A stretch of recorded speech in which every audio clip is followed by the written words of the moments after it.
जननी जन्म सौख्यानां वर्धने कुल संपदां पदवी पूर्व पुण्यानां लिख्यते जन्म पत्रिका गजाननं भूतगणादि सेविदं कवित्त जम्बू पलसार पक्षितम् उमासुदं सोह विनाश कारणं नमामि विघ्नेश्वर पादपङ्कजम् आदित्याय च सोमाय मंगलाय बुधाय च गुरु शुक्र शनिभ्यश्च ராகவே கேதவே நமஹா.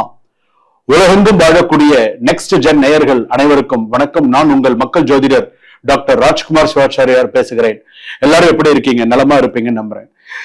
இப்பொழுது நாம் பார்க்கக்கூடியது ஆகஸ்ட் மாத ராசி பலன்கள். ஒவ்வொரு மாதத்திற்குமே நமக்கு ராசி பலன்கள், ஒவ்வொரு மாசத்துக்குமே நமக்கு என்னென்ன நடக்கும், எப்படி நடக்கும் அப்படிங்கிறது நமக்கு சில விஷயங்கள் நமக்கே புரியாத புதிதாக இருக்கும். சில விஷயங்கள் அதுல பாத்தீங்கன்னா எல்லா ராசிக்குமே ஒரே மாதிரி இருக்காது. அதை மட்டும் ஞாபகம் வச்சுக்கோங்க. நமக்கு இந்த ராசிக்கு சொல்றது அடுத்த ராசிக்கு அப்படி இருக்குமோ, இந்த ராசிக்கு இப்படி இருக்குமோ அப்படிங்கிற மாதிரியே கிடையாது. ஒரே மாதிரியே இருக்காது. ஒரு ராசி வீண் வார்த்தையால் குடும்பத்தில் சண்டை வரும் ஒரு ராசிக்கு. அதே போல இன்னொரு ராசிக்கு அப்படின்னு எடுத்துக்கும் போது தேவையில்லாம அலுவலகத்திலேயோ அல்லது தொழில் செய்யக்கூடிய இடத்துலயோ தேவையில்லாத பிரச்சனைகள் சில பேர் சந்திக்கக்கூடிய சூழ்நிலைகள் வரும். இன்னொரு ராசி அவசரத்துல முக்கியமான பொருளை விட்டுட்டு போய் அதனால சில பிரச்சனைகள், அதனால சில விஷயங்கள் இதெல்லாமே வரும். இப்படி ஒவ்வொரு ராசிக்குமே பாத்தீங்கன்னா ஒவ்வொரு விதமான பலன்களை நான் பார்க்கக்கூடிய சூழ்நிலைகள் வரும். அதே போல யாரோ ஒருத்தர் செஞ்ச தப்ப நீங்க போய் தலையிட்டு அதுல போய் மாட்டுக்கொள்ளுறீங்களா? யாரோ ஒரு தப்பு, எங்கேயோ ஒரு தப்பு நடக்கிறது, அதுல நீங்களா போய் மாட்டிட்டீங்கன்னு வச்சுக்கோங்களேன். அதுல இருந்து வெளியில தலையெடுக்கிறது ரொம்ப கஷ்டம். சோ இந்த மாதிரியான விஷயங்கள்லாம் இருக்கு. இந்த ஆகஸ்ட் மாசம் இன்னும் என்னென்னலாம் நடக்க போறது அப்படிங்கிறத நீங்க கடைசி வரைக்கும் வீடியோவை ஸ்கிப் பண்ணாம பாருங்க. அப்பதான் கடைசி வரைக்கும் ஒரு ராசிக்கு என்னென்ன சொல்லியிருக்காங்க, ஒரு ராசிக்கு என்னென்ன விஷயங்கள் வந்திருக்கு அப்படிங்கிறது உங்களுக்கு தெரியும். வாங்க வீடியோக்குள்ள போலாம். வீடியோ கடைசி வரைக்கும் ஸ்கிப் பண்ணாம பாருங்க. வாங்க மேஷ ராசியில இருந்து போவோம். மீனராசி நேயர்களை, உங்களுடைய நல்ல மனசை சோதிக்கிறதுக்கான நேரம் அப்படின்னு சொல்லலாம். யாரையும் கண்மூடித்தனமாக நம்ப வேண்டாம். யாரை எங்க எப்படி நம்பணுமோ அந்த மாதிரி சில விஷயங்களை பார்த்துக்கோம். குடும்பத்திற்காக அதிகம் விட்டு கொடுப்பதால் மனத்தில் அழுத்தம் ஏற்படலாம். சொல்ல வேண்டியதை சரியான நேரத்தில் தெளிவாக பேசுங்க. வீட்டுல பேசுறியா, சரியா கரெக்டா பேசு. உன்னுடைய ஒவ்வொரு வார்த்தையும் சரியாக இருக்க வேண்டும். புரட்டாதி நட்சத்திரம் மீனராசி, உத்திரட்டாதி நட்சத்திரம் மீனராசி, ரேவதி நட்சத்திரம் மீனராசி. ஸோ சக்சஸ்ஃபுல்லா இருக்கும். மீனராசி பொறுத்த அளவுக்கு இப்ப ஜென்ம சனி தான் நடக்கிறது. விரயத்துல ராகு, கண்ணா பின்னான்னு விரயமாகும். ஸோ சுப செலவும் உண்டு, அசுப செலவும் உண்டு. ஸோ குடும்பத்தை பொறுத்த அளவுக்கு சில விஷயங்கள்லாம் கொஞ்சம் பார்த்து பண்ணுங்க. எமோஷனல் ப்ரெஷர் அதிகமா இருக்கும். ஸோ கொஞ்சம் பார்த்துக்கும். வேலை, தொழில், கெரியர், பிசினஸ் சம்பந்தப்பட்டதெல்லாம் புதிய பொறுப்பு கிடைக்கும். உங்கள் திறமை வெளிப்படும். பிறர் வேலையை உங்கள் மீது சுமத்தி கொள்ளாதீர்கள். உங்க வேலையை நீங்க பாருங்க, அவங்க வேலையை அவங்க பார்க்கட்டும். ஸோ அப்படி இருந்தால் சிறப்பு. அதே போல பாத்தீங்க அப்படின்னு சொன்னா அடுத்ததாக பூர்வ புண்ணியத்தான புத்திரஸ்தானம். குழந்தைகளுக்காக சில சுபகாரியங்கள்லாம் நடத்துறதுக்கான வாய்ப்புகள் உண்டு.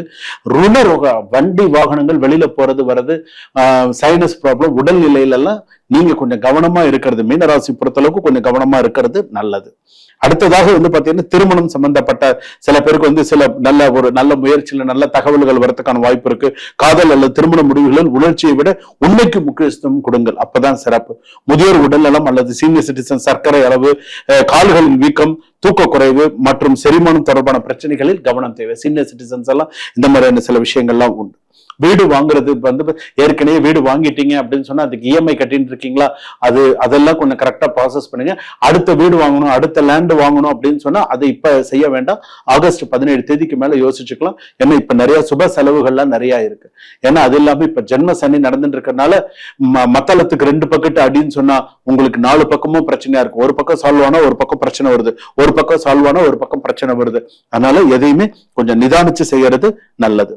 திட்டமிட்டு சில விஷயங்கள் படித்தால், திட்டமிட்டு சில விஷயங்கள் செய்தால் மாணவ மாணவிகளுக்கு நிறைய நல்ல வெற்றிகள் கொடுக்கும், நிறைய சக்சஸ் கொடுக்கும். வீடு, சொத்து, ஹோம் ப்ராப்பர்ட்டி, வீடு சம்பந்தப்பட்ட சில விஷயங்கள் முன்பணம் செலுத்தும் முன் சட்ட ரீதியாக, ஆவண ரீதியாக எல்லாம் ஒரு தடவை சரி பார்த்துட்டு அதுக்கப்புறமா சைன் பண்ணுங்க. அப்பதான் அந்த சொத்து விஷயங்கள்லாம் உங்களுக்கு எக்ஸாக்டா சில விஷயங்கள் இருக்கும். கடை, வியாபாரம், வாடிக்கையாளர் ஆதரவு அதிகரிக்கும், லாபம் கிடைக்கலாம். ஆனால் அதிக கடன் கொடுத்து விற்பனை செய்வதை தவிர்க்கவும்.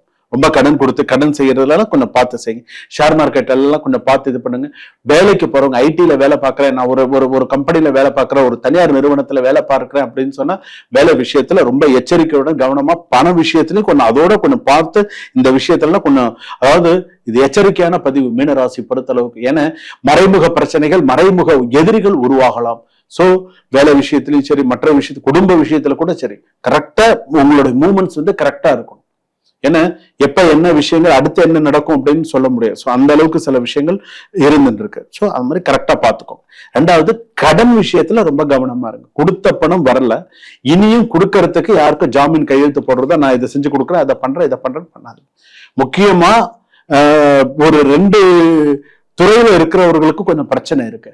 ஒண்ணு பாத்தீங்கன்னு சொன்னா, அரசாங்க துறையில வேலை செய்பவர்களுக்கு அரசாங்கத்தால் அதிக அழுத்தம் ஏற்பட்டு, இதனால் உங்களுக்கு பாத்தீங்க அப்படின்னு சொன்னா வேலையில பாத்தீங்கன்னா வேலையில இருந்து இன்னொரு இடத்துல இருக்க வச்சு உங்க காத்திருப்பு பட்டியல்னு சொல்றாங்க இல்லையா, அந்த மாதிரி இடத்துக்கெல்லாம் போகக்கூடிய அரசாங்க உத்தியோகத்தில் இருப்பவர் இனிமேல் விழிப்புணர்வுடன் வேலை செய்ய வேண்டும்.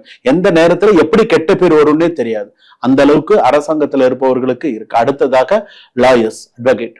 நீங்க ஒரு அட்வொகேட்டா இருக்கீங்க, நீங்க ஒரு லாயரா இருக்கீங்க அப்படின்னு சொன்னா நீங்க ரொம்ப எச்சரிக்கையுடன் இருங்க. அதுவும் நீங்க ஒரு கவர்மெண்ட் லாயரா இருக்கீங்க, கவர்மெண்ட் சம்பந்தப்பட்ட ஒரு விஷயத்துல இருக்கீங்கன்னு சொன்னா, ஒரு விஷயம் செய்யறதுக்கு முன்னாடி அது இந்த ஆடி மாசத்துல, இந்த ஆகஸ்ட் மாசத்துல சில விஷயங்களை யோசிச்சு பண்ணுங்க. அப்பதான் உங்களுடைய துறை சார்ந்த விஷயத்திலையும் உங்களால சக்சஸ் பண்ண முடியும். சுபம், வாழ்க வளம்.